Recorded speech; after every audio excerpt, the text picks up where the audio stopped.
பாரத்வாசி நேயர்கள் அனைவருக்கும் வணக்கம். இது பாரதத்தின் குரல். இன்னைக்கு வீடியோவில் பார்த்தீங்கன்னா ஒரு சோகமான சம்பவம் தமிழ்நாடு முழுக்கவே பார்த்தீங்கன்னா எல்லா பேரண்ட்ஸுமே கொந்தளிச்சிருக்காங்க. என்னன்னு நிறைய பேருக்கு உங்களுக்கு தெரிஞ்சிருக்கும். விக்கிரவாண்டி பக்கத்தில் ஒரு ப்ரைவேட் ஸ்கூலில் ஒரு சின்ன குழந்தை செப்டிக் டேங்க்கில் விழுந்து இறந்துடுச்சு. அதை பற்றி தான் இந்த வீடியோ ஃபுல்லாக பார்க்க போகிறோம். தமிழ்நாடு முழுவதும் இந்தியா முழுவதுமே பார்த்திங்கன்னா சின்ன பசங்களோட பேரண்ட்ஸ் பார்த்திங்கன்னா ரொம்பவே கொந்தளிச்சு போயிருக்காங்க. இப்படியெல்லாம் கூட நடக்கும் அப்படின்னு சொல்லிட்டு யோசிக்கிற அளவுக்கு இந்த சம்பவம் நடந்திருக்கு. ஸோ விழுப்புரம் மாவட்டம் விக்கிரவாண்டியில் பார்த்திங்கன்னா சென்ட் மேரிஸ் அப்படின்ற ஒரு ப்ரைவேட் ஸ்கூல். அந்த ஸ்கூலில் பார்த்திங்கன்னா எல்கேஜி படிக்கிற ஒரு குழந்தை, சுமார் 3.5 வயசு பெண் குழந்தை அந்த ஸ்கூலில் இருக்கிற செப்டிக் டேங்க்கில் போய் விழுந்து இறந்துடுச்சுங்க. அது ஏங்க தமிழ்நாட்டில் மட்டும் எப்போ பார்த்தாலும் ஸ்கூலில் ஏதாவது குழந்தைங்களுக்கு ஏதாவது சம்பவம் நடந்துகிட்டே இருக்குது. இதுக்கெல்லாம் காரணம் யார் பொறுப்பேற்கணும்? ஸ்கூலா இல்லை கவர்மெண்ட்டா இல்லை ஸ்கூலோட அட்மினிஸ்ட்ரேஷனா? பல சந்தேகங்கள் எழும்புது. ஸோ இதை எப்படி அவாய்ட் பண்ணியிருக்கலாம்? இது யார் மேலே மிஸ்டேக் அப்படின்றத பார்க்கலாம். என்னதான் இது சம்பவம் நடந்தது ஒரு ப்ரைவேட் ஸ்கூலாக இருந்தாலும் இதுக்கு பள்ளி கல்வித்துறை பொறுப்பு எடுத்து தான் ஆகணும். ஏன்னா அவங்க தான் இதுக்கான கம்ப்ளீட் கண்ட்ரோல் வச்சுருக்காங்க. ஸோ இந்த ஸ்கூல் அண்ட் எஜுகேஷன் சிஸ்டம் பள்ளி கல்வித்துறை கீழே வருது. ஸோ அவங்க எந்த அளவுக்கு ஸ்ட்ரிக்டாக இருக்காங்க ஸ்கூல்ஸ் மேலே, இந்த மாதிரி ரொம்ப அலட்சியமாக இருக்கிற ஸ்கூல்ஸ் மேலே எந்த அளவுக்கு நடவடிக்கை எடுத்திருக்காங்க. இதுக்கு முன்னே இந்த மாதிரி தனியார் ஸ்கூலில் ஏதாவது அலட்சியமாக இருந்து அதை இவங்க இன்ஸ்பெக்ட் பண்ணி அந்த ஸ்கூலில் ஏதாவது ஆக்ஷன் எடுத்திருக்காங்களா, ஸ்கூலை சஸ்பெண்ட் பண்ணியிருக்காங்களா, இந்த மாதிரி எந்த ஒரு செய்தியும் பார்த்தது கிடையாது.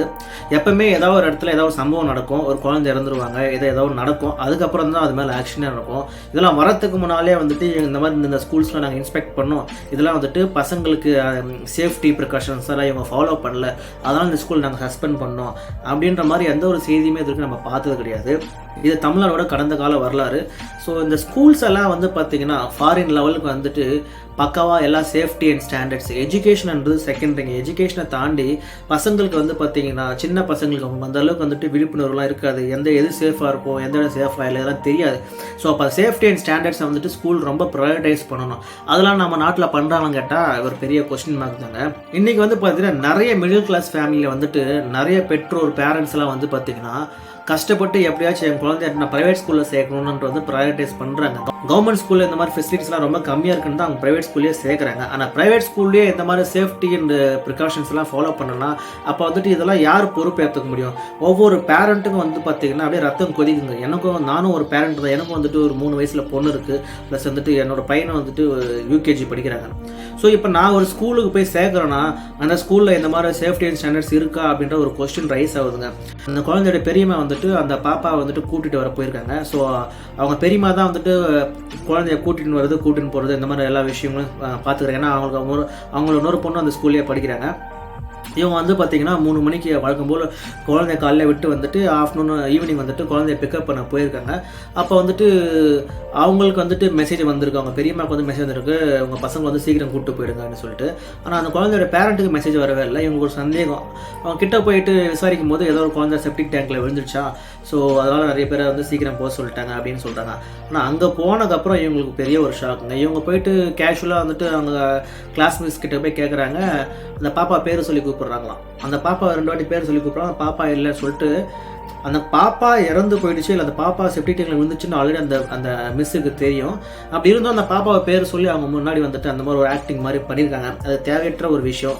பிரின்சிபல்கிட்டயோ அடுத்த கட்ட ஹையர் அத்தாரிட்டி கிட்ட அவங்க விட்டுருக்கலாம். இவங்க ஏன் அந்த மாதிரி பண்ணாங்கன்னு தெரியல, அவங்களுக்கு எதுவும் பிஹேவ் பண்ண தெரியலன்னு தெரியல. இந்த மாதிரி சுச்சுவேஷன்ஸில் அந்த மாதிரி ஒரு நடிப்பு, அந்த மாதிரி ஒரு பொய் சொல்கிறது பார்த்தீங்கன்னா தவிர்த்து இருந்துக்கலாம். ஸோ இந்த மாதிரி விஷயங்கள்லாம் பண்ணவே கூடாதுங்க. சரி, அதுக்கப்புறம் பார்த்தீங்கன்னா அந்த செப்டிக் டேங்க்கில் அந்த பாப்பா விழுந்துடுச்சு. ஸோ காலையில் 11:30க்கு கிளாஸை விட்டு வெளியில் அந்த பாப்பா மிஸ்ஸுக்கிட்ட பர்மிஷன் கேட்டுட்டு வந்ததா இல்லை பர்மிஷன் கேட்காம வந்ததா, அந்த பாப்பா ரெஸ்ட் ரூம் போகும்போது விழுந்துடுச்சா இல்லை விளையாட போகும்போது விழுந்துடுச்சா, இந்த பற்றின எந்த இன்ஃபர்மேஷனுமே கிடையாதுங்க. அந்த பாப்பா விழுந்த செப்டிக் டேங்க் பார்த்தீங்கன்னா காரணம் துரு பிடிச்சி போயிட்டு அதை மூடியே இல்லாமல் அது ஒரு அட்டை மாதிரி இருந்திருக்கு. அதை ஃபோட்டோவில் நீங்கள் பார்த்தீங்கன்னா தெரியும். இவ்வளோ ஒஸ்ட்டாக இவ்வளோ கேர்லெஸ்ஸாக இருக்காங்க. அதுவும் பார்த்தீங்கன்னா இந்த ப்ரீ ஸ்கூல் கிட்ஸ் படிக்கிற இடத்துல எல்கேஜி யூகேஜி ஃபஸ்ட் ஸ்டாண்டர்ட் படிக்கிற பசங்க இருக்கிற இடத்துல எவ்வளோ சேஃப்டி அண்ட் ஸ்டாண்டர்ட்ஸ் ஹையாக இருக்கணுங்க. இவங்க எந்த அளவுக்கு லெத்தார்ஜிக்காக இருந்தாங்கன்னா இந்த ஸ்கூல் வந்துட்டு ரொம்ப ரொம்ப ரொம்ப வந்துட்டு பூரா மேனேஜ் பண்ணியிருக்காங்க. ஸ்கூலோட அட்மினிஸ்ட்ரேஷன் தான் அதுக்கு முழுக்க முழுக்க காரணம். ப்ளஸ் பள்ளிக்கல்வித்துறை இந்த மாதிரி ஸ்கூல்ஸ்க்கெல்லாம் அடிக்கடி இன்ஸ்பெக்ஷன் போய் இவங்களுக்கு எவ்ரி மந்த்தோ இல்லை எப்போ தேவைப்படுதோ அப்போல்லாம் போயிட்டு சர்டிஃபை பண்ணணும். இவங்கெல்லாம் வந்துட்டு இந்த மாதிரி ஸ்கூல்லலாம் போய் பார்க்குறாங்களா? ஜஸ்ட் பசங்க எப்படி படிக்கிறாங்க, ஸ்கூலு பெஞ்சு எப்படி இருக்குது, இதை மொத்தம் பார்க்குற இவங்க ஒரு ஸ்கூல் இருக்குன்னா ஒரு ஸ்கூலில் என்னென்ன ஃபெசிலிட்டிஸ்லாம் இருக்குது, ரெஸ்ட் ரூமாக இருக்கட்டும், வாட்டர் ஃபெசிலிட்டியாக இருக்கட்டும், டேபிள் அண்ட் சேராக இருக்கட்டும், நிறைய இடத்துல வந்து பார்த்தீங்கன்னா ஸ்டேர் கேஸ் மேலெல்லாம் வந்து பார்த்தீங்கன்னா அந்த வராண்டா மாதிரி இருக்கும்ல, பால்கனிலாம் ஓப்பனாகவே இருக்கும். நிறைய ஸ்கூலில் வந்து மெஷ் அடிச்சிருக்கவே மாட்டாங்க. பசங்க தவறி விழுத்துக்கும் வாய்ப்புகள் இருக்குது. ரூஃப்லாம் பழைசாக இருக்கும். இந்த மாதிரி பல விஷயங்கள் இருக்குது. ஸோ இதெல்லாம் வந்துட்டு இந்த பள்ளி கல்வித்துறை இதெல்லாம் அடிக்கடிக்கு இன்ஸ்பெக்ஷன் பண்ணி அது மேலே ஃபாலோ பண்ணாத ஸ்கூல் மேலே ஆக்ஷன் எடுத்தால் மட்டும்தான் இந்த ஸ்கூல்ஸ் எல்லாம் வந்துட்டு கொஞ்சம் பயத்தில் வந்துட்டு கவனமாக இருப்பாங்க. இந்த மாதிரி ஆக்ஷன்லாம் இவங்க எடுக்காதனால தான் வந்துட்டு ஸ்கூல்ஸ் எல்லாம் இந்த மாதிரி லெத்தார்ஜிக்கான ஒரு ப்ராக்டிஸாக ஃபாலோ பண்ணுறாங்க. இதுக்காக நம்ம எல்லா ஸ்கூல்லையுமே குறை சொல்ல முடியாது. பட் ஸ்கூல்ஸ் வந்துட்டு கொஞ்சம் கேர்லெஸ்ஸாக இருக்கக்கூடாது. இந்த மாதிரி சம்பவங்கள் வந்துட்டு நீங்கள் கேர்லெஸ்ஸாக இருக்கிறதுனால தான் நடக்குது. எஸ்பெஷலி நீங்கள் வந்து பிரைமரி ஸ்கூல் வச்சுருக்கீங்க அப்படின்னா ரொம்ப கவனமாக இருக்கணும். ஒரு பாப்பா ரெஸ்ட் ரூம் போகிறாங்க அப்படின்னா அந்த பாப்பா கூட ஒரு ஆயம்மா போயிட்டு வரணும். அன்டில் அன்லஸ் ஒரு செகண்ட் ஸ்டாண்டர்ட் தேர்ட் ஸ்டாண்டர்ட் வரைக்கும் நீங்கள் அசிஸ்ட் பண்ணணும். அப்போ தான் அந்த பாப்பா போனாங்க. ஒரு கிளாஸ் டீச்சர் கூட வந்துட்டு ஒரு பாப்பா இன்றைக்கி ரெஸ்ட் ரூம் வெளியில் போகிறாங்கன்னா அவங்க வந்தாங்களா இல்லையான்னு கவனிக்கணும். அவங்க வரலையா இல்லையான்றது கூட அந்த மிஸ்ஸு கவனிக்காமல் இருந்திருக்காங்க போல இருக்குது. இந்த மாதிரி சம்பவங்கள்லாம் வந்துட்டு இந்த மாதிரி எல்லாருமே கவனமாக இருக்கணும். ஒரு மிஸ்லேருந்து ஆயம்மாலேருந்து பிரின்சிபல்லேருந்து கரஸ்பாண்டன்ஸ்லேருந்து எல்லா மேனேஜ்மெண்ட்டுமே இதுக்கு பொறுப்பு எடுத்துக்கணும். ஏன்னா ஒரு பாப்பா போயிட்டு அங்கே தவறு போய் விழுந்திருக்காங்க. இந்த செப்டி டேங்க் இந்த மாதிரி டேமேஜ் இருக்குன்னு சொல்லிட்டு அங்கே இருக்கிற அட்மின் வந்துட்டு இவங்க மேனேஜ்மெண்ட்டுக்கு சொன்னாரா இல்லையான்னு தெரியல. அப்படி சொல்லி இவங்க ஆக்ஷன் எடுக்காமல் இருக்காங்கன்னு தெரியல. இவ்வளோ கேர்லெஸ்ஸாக முழுக்க கவனக்குறைவு தாங்க காரணம். கேர்லெஸ்ஸாக இருந்தது தான் வந்துட்டு இவங்களோட இந்த ரீசனே அந்த பாப்பா இறந்ததுக்கு. இதுக்கு வந்து பார்த்தீங்கன்னா பள்ளி கல்வித்துறை அண்ட் கவர்மெண்ட் வந்துட்டு ரொம்ப ஸ்ட்ரிக்டான ஆக்ஷன் ஸ்கூல் மேலே எடுக்கணும். ஆல்ரெடி பிரின்சிபல் அரெஸ்ட் பண்ணாங்கன்னு கேள்விப்படுறோம். பட் அது மட்டும் பத்தாது. அந்த பாப்பா எப்படி போய் விழுந்தாங்க, இந்த செப்டி டேங்க் எவ்வளோ நாளாக அந்த மாதிரி பராமரிப்பு இல்லாமல் இருக்குது. இந்த ஸ்கூல் மட்டும் இல்லைங்க, இது ஒரு ரீசனாக எடுத்து இதுக்கு முன்னே ரொம்ப நாளுக்கு முன்னாடி நான் சின்ன வயசில் இருக்கும்போதே வந்துட்டு கும்பகோணத்தில் வந்துட்டு ஒரு கூரையை எரிஞ்சு போய் விழுந்து பாப்பா 20-30 பேர்கிட்ட பாப்பா சின்ன பசங்களை இறந்து போனாங்க. அதுக்கப்புறம் தான் அந்த கொட்டாயெல்லாம் வந்துட்டு தமிழ்நாட்டில் பேன் பண்ணாங்க. இதுக்கு முன்னே வந்துட்டு ஒரு ஸ்கூல் பஸ்ஸில் வந்துட்டு சீட்டு கீழே ஒரு ஓட்டையில் விழுந்து ஒரு பாப்பா டயருக்குள்ள நசுங்கி விழுந்து இறந்து போயிட்டாங்க. எவ்வளோ சம்பவங்கள் இந்த மாதிரி தமிழ்நாட்டில் நடந்துகிட்டே இருக்கும். ஒரு ஸ்கூல்னு ஒரு அட்மினிஸ்ட்ரேஷன் கீழே தான் வருது. அதை ப்ராப்பராக இன்ஸ்பெக்ட் பண்ணி அதை லைசன்ஸ் கொடுத்து அதுக்கப்புறம் ப்ராப்பராக அவங்க அதை ஃபாலோ பண்ணுறாங்களா மேனேஜ் பண்ணுறதுக்கு என்னங்க ஆக போகுது. இன்றைக்கி எவ்வளவோ டெக்னாலஜி வளர்ந்துச்சு. இந்த மாதிரி டைமில் வந்து பார்த்திங்கன்னா இந்த பள்ளி கல்வித்துறை ரொம்ப ஸ்ட்ரிக்டான ஆக்ஷன் எடுக்கணும் இந்த மாதிரி ஸ்கூல்ஸ் மேலே. இன்றைக்கி வந்து பார்த்திங்கன்னா ஒரு ஃபேமிலியோட எதிர்காலமே இல்லாமல் போயிடுச்சுங்க. அவங்களுக்கு இருந்த ஒரு குழந்தை அவங்க இல்லை. எப்படி நீங்கள் கன்வின்ஸ் பண்ணுவீங்க? என்ன தான் நீங்கள் செக்கோ இல்லை என்ன பணம் கொடுத்தாலும் அந்த போன உயிர் திரும்பி வருமா? இதை வந்துட்டு பிரின்சிபல்ஸு ஸ்கூல் டீச்சர்ஸ் நீங்களாம் கொஞ்சம் கவனமாக எடுத்துக்கணும். 10 1 11 தானே இருக்கக்கூடாது. ஒரு பேரண்ட்டோட வழின்றது உங்களுக்கு புரியுதா புரியலன்றது தெரியல. சார் இந்த மாதிரி சம்பவங்கள் நம்ம எப்படி அவாய்ட் பண்ணலாம் அப்படின்னு பார்த்தோம்னா, எனக்கு தெரிஞ்ச வரைக்கும் வந்துட்டு நீங்கள் ஒரு ஸ்கூலில் போயிட்டு நீங்கள் அட்மிஷன் போடுறீங்கன்னா உங்கள் கிளாஸ் சப்போஸ் ஃபஸ்ட் ஸ்டாண்டர்டோ எல்கேஜியோ யூகேஜியோ அந்த கிளாஸுக்கு அந்த எவ்வளோ ஆயாமா இருக்காங்க, எந்த டைம் வந்துட்டு அவங்க ரெஸ்ட் ரூம் போகிறாங்க, ரெஸ்ட் ரூம் போகும்போது வரும்போது உங்கள் பசங்க கிட்டலாம் பேசி விசாரிங்க. பசங்க எங்கள் பையன்கிட்டலாம் கேட்கும்போது சம்டைம்ஸ் அவங்க தனியாகவே போகிறான்னு சொல்லும்போது எனக்கே ஷாக்கிங்காக தான் இருக்குது. ஆனால் அவன் படிக்கிற ஸ்கூலில் இந்த மாதிரியே எந்த ஒரு ஏரியாவும் கிடையாது. பக்கத்துலேயே தான் ரெஸ்ட் ரூம் இருக்குது, சேஃபாக தான் இருக்குது. பட் இருந்தாலும் ஒரு பேரண்ட்டாக நீங்கள் போய்ட்டு டெய்லி மிஸ்ஸுக்கிட்ட அவன் படித்தானா இல்லைன்னு கேட்டு கூப்பிட்டு வரும்போது ரெஸ்ட் ரூம்லாம் எப்படி இருக்குது, வாஷ்ரூம்லாம் மெயின்டைன் பண்ணுறாங்களா, சேஃப்டிலாம் எப்படி இருக்குது, கேமராலாம் ஒர்க் ஆகுதா, செக்யூரிட்டிலாம் அலர்ட்டாக இருக்காங்களா, இந்த மாதிரியே ஒரு செக்லிஸ்ட்டில் வச்சு நீங்கள் அடிக்கடிக்கு வந்துட்டு இந்த கவர்மெண்ட்டையோ இந்த அட்மினிஸ்ட்ரேஷனையோ நம்பினா மட்டும் போதாதுங்க. உங்கள் சைட்லேருந்து நீங்களும் வந்துட்டு உங்கள் பசங்களோட ஸ்கூலுக்கு போய் இதெல்லாம் வந்துட்டு கரெக்டாக மெயின்டைன் பண்ணுறாங்களான்னு நீங்கள் வந்துட்டு பாருங்கள். அப்படி அதெல்லாம் அவங்க ஏதாவது கவனக்குறைவாக இருக்காங்கன்னா அவங்களோட அட்டென்ஷனை கொண்டு போய் சொல்லுங்கள். அவங்களுமே அதை ஆக்ஷன் எடுக்க சொல்லுங்கள். அப்படி நீங்கள் சொன்னதுக்கப்புறமா அவங்க ஆக்ஷன் எடுக்கலாம், நீங்கள் கம்ப்ளைண்ட் ரெஜிஸ்டர் பண்ணுங்கள். நம்ம குழந்தையோட எதிர்காலம் நம்ம தான் பார்த்துக்கணுங்க.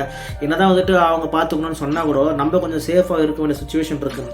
நீங்கள் சேர்க்குற ஸ்கூலோட பில்டிங்லாம் எவ்வளோ பழசாக இருக்குது, கரெக்டாக சேஃபாக இருக்கா, ஸ்கூலுக்கு வெளியிலே வந்து பார்த்தீங்கன்னா ஸ்பீட் பிரேக்லாம் இருக்கா, மெயின் ரோட்டில் நிறைய ஸ்கூல்ஸ் இருக்குது, அப்படியே ஃபுல் டிராஃபிக் ஜாம் ஆகிடுது. ஸோ அப்போ வந்து பசங்களை கூப்பிட்டு வரும்போது அந்த டிராஃபிக் ஜாமை கிளியர் பண்ணுறதுக்கு செக்யூரிட்டிலாம் வந்துட்டு அவங்க வந்துட்டு டிராஃபிக்கை கிளியர் பண்ணுறதுக்கு செக்யூரிட்டிலாம் போட்டிருக்காங்களா, செக்யூரிட்டிலாம் கரெக்டாக அதை கிளியர் பண்ணுறாங்களா, இதெல்லாம் நோட் பண்ணுங்கள். அதெல்லாம் அவங்க செக்யூரிட்டி ஒரு பாட்டுக்கு சும்மா உட்காந்துனா அதெல்லாம் நீங்கள் கொஸ்டின் ரைஸ் பண்ணுங்கள். இந்த மாதிரி சேஃப்டி ஆஸ்பெக்ட்ஸ் ஒரு ஸ்கூல் ஜோன் ஏரியாவில் வந்துட்டு ஸ்கூலுக்கு உள்ளே மட்டும் பிரச்சனை கிடையாது. ஸ்கூலுக்கு வெளியும் நிறைய விஷயம் இருக்குது, அதெல்லாம் கூட நம்ம ஃபாலோ பண்ணணும்.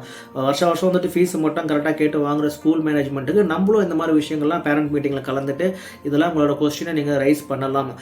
மெயினாக ஸ்கூல் மேனேஜ்மெண்ட் தாண்டி அந்த கிளாஸ் டீச்சர் வந்துட்டு ரொம்ப ரெஸ்பான்சிபிளாக இருக்கணுங்க. கிளாஸ் டீச்சரை பசங்க ஏதாவது ரெஸ்ட் ரூமுக்கோ வாட்டருக்கோ வெளியில் போகிறாங்கன்னா யார் போகிறாங்க வராங்க நோட் பண்ணி வச்சுக்கிட்டு அவங்க எவ்வளோ நேரத்தில் வராங்க, இன்கேஸ் லேட்டாக வந்தாங்கன்னா எங்கே போனாங்க எது போனாங்கன்னு சொல்லிட்டு நீங்கள் விசாரிக்கணும், பேசணும். ஸ்கூலில் டீச்சிங் எஜுகேஷன் மட்டும் மஸ்ட்டு கிடையாதுங்க. அந்த பசங்க என்னென்ன பண்ணுறாங்கன்றதும் வந்துட்டு ஒரு கிளாஸ் டீச்சராக நீங்கள் அப்சர்வ் பண்ணணும். அதுக்கப்புறம் வந்துட்டு என்னோட ஒரு ரிக்வெஸ்ட் என்ன அப்படின்னா, என்டையர் ஸ்கூல் காம்பவுண்டுக்கு வந்து பார்த்தீங்கன்னா ஒவ்வொரு இன்ச்சு ஒவ்வொரு ஸ்கொயர் ஃபீட்டும் வந்துட்டு கவர் பண்ணுற அளவுக்கு வந்து பார்த்தீங்கன்னா சிசிடிவி வைக்கணும். ரீசெண்டாக அண்ணா யூனிவர்சிட்டியில் என்ன நடந்தது நம்மளுக்கு எல்லாருக்குமே தெரியும். ஸ்கூலில் கூட இந்த மாதிரி நிறைய நடக்குது. சின்ன பசங்களுக்கும் இந்த மாதிரி நிறைய பாலியல் சிண்ட்ரோம் நடக்குது. ஸோ ஒவ்வொரு ஸ்கொயர் ஃபீட்டு ஒவ்வொரு இன்ச்சு ஒவ்வொரு ஃப்ளோரு ஒவ்வொரு கிளாஸ் ரூம்லேயும் வந்து பார்த்தீங்கன்னா சிசிடிவி கண்டிப்பாக ஸ்கூல்ஸ்லாம் வைக்கிறோம். அப்படிலாம் வச்சா மட்டும்தான் குற்றங்கள் வந்து பார்த்தீங்கன்னா தடுக்கப்படும். குற்றம் நடந்ததுக்கப்புறம் நீங்கள் ஆக்ஷன் எடுக்கிறத விட குற்றம் நடக்காமல் இருக்கிறதுக்கு, தவறு நடக்காமல் இருக்கிறதுக்கு ப்ரிகாஷன்ஸ் எடுக்கணும். ஸ்கூல் மேனேஜ்மெண்ட்லாம் இந்த விஷயத்தில் வந்துட்டு கவனம் செலுத்தி இதுக்கான இன்வெஸ்ட்மெண்ட், இதுக்கான இன்ஃப்ராஸ்ட்ரக்சர், இதுக்கான டெக்னாலஜியில் இதுக்கு எல்லாத்துக்குமே நீங்கள் இன்வெஸ்ட் பண்ணணும். இதெல்லாம் பண்ணால் மட்டும்தான் இந்த மாதிரி சம்பவங்கள் வந்துட்டு ஃப்யூச்சரில் நடக்காமல் இருக்கும். ஸோ தயவு செஞ்சு கவர்மெண்ட்டும் சரி, ஸ்கூல் மேனேஜ்மெண்ட்டும் சரி, பேரண்ட்டும் சரி, எல்லாருமே அவங்கவுங்க வேலையை வந்துட்டு கரெக்டாக செய்யுங்க. ஆஸ் எ பேரண்ட்டாகவும் நீங்களும் போயிட்டு இந்த மாதிரி விஷயங்கள்லாம் இருக்கா அப்படின்றத நீங்கள் வந்துட்டு செக் பண்ணி பார்த்துக்கணும்.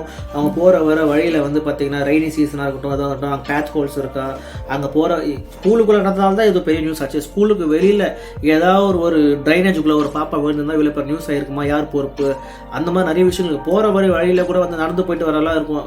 அந்த இடத்துலலாம் இந்த மாதிரிலாம் இருக்கா, அதெல்லாம் வந்துட்டு நீங்கள் வந்துட்டு ஒரு அவேர்னஸ் வந்துட்டு கொடுக்கணும். ப்ளஸ் நீங்கள் வந்து கவனத்துக்கு எடுத்துக்கணும். ஸோ அப்புறம் நீங்கள் அனுப்புகிற வேனு, அந்த வேன் டிரைவர் யார், அவங்க டீட்டெயில்ஸ் என்ன, ரெகுலராக வர வேன் டிரைவரா, வண்டி நம்பர் என்ன, அந்த வண்டி நம்பர் எஃப்சி பாஸ் பண்ணியிருக்கா, அதுக்கு வந்து பார்த்திங்கன்னா ப்ராப்பரான டிரைவிங் லைசன்ஸ் இருக்கிற ஆள் தான் வந்துட்டு ஓட்டுறாங்களா, இந்த மாதிரி விஷயங்கள்லாம் வந்துட்டு நீங்கள் பார்க்கணும். நீங்கள் பசங்களை ஸ்கூல் வேனில் அனுப்புகிற நீங்கள் அந்த டிரைவர்லாம் வந்துட்டு ஒரு நல்ல குட் ஹேபிட்டில் இருக்காரா, அவர் வந்து பார்த்தீங்கன்னா ட்ரிங்க் அண்ட் டிரைவராக இருக்கலாம், நிறைய விஷயங்கள் இருக்குது. இது எல்லாமே வந்துட்டு ஒவ்வொரு ஆங்கிள்லேயும் வந்துட்டு நீங்கள் வெரிஃபை பண்ண மட்டும்தான் உங்கள் பசங்களுக்கான பாதுகாப்பு உங்களால் கொடுக்க முடியும். எல்லாத்தையுமே நீங்கள் ஸ்கூல்லையோ கவர்மெண்ட்டையோ நம்பி இருந்தால் எல்லாமே நடக்காதுங்க. இந்தியாவில் வந்து பார்த்தீங்கன்னா பேரண்ட்ஸோட ரெஸ்பான்சிபிலிட்டி ரொம்ப ரொம்ப முக்கியம். ஏன்னா வந்துட்டு இந்த மாதிரி விஷயங்கள்லாம் நம்ம நாட்டில் நடக்குது, சர்வசாதாரணமாக நடக்குது, ரொம்ப அலட்சியமாக இருக்காங்க கவர்மெண்ட்டும் சரி மேனேஜ்மெண்ட்டும் சரி. ஸோ நம்ம பாதுகாப்பாக எச்சரிக்கையாக இருந்தால் இந்த மாதிரி பல விஷயங்களை வந்துட்டு நம்ம தவிர்க்கலாம். ஸோ ஃப்ரெண்ட்ஸ், இந்த மாதிரி நான் போடுற வீடியோஸ்லாம் உங்களுக்கு பிடிச்சா மட்டும் சப்ஸ்கிரைப் பண்ணுங்கள். அப்படியே என் ஃப்ரெண்ட்ஸ் கிட்டலாம் சொல்லி ஷேர் பண்ணுங்கள். வணக்கம்.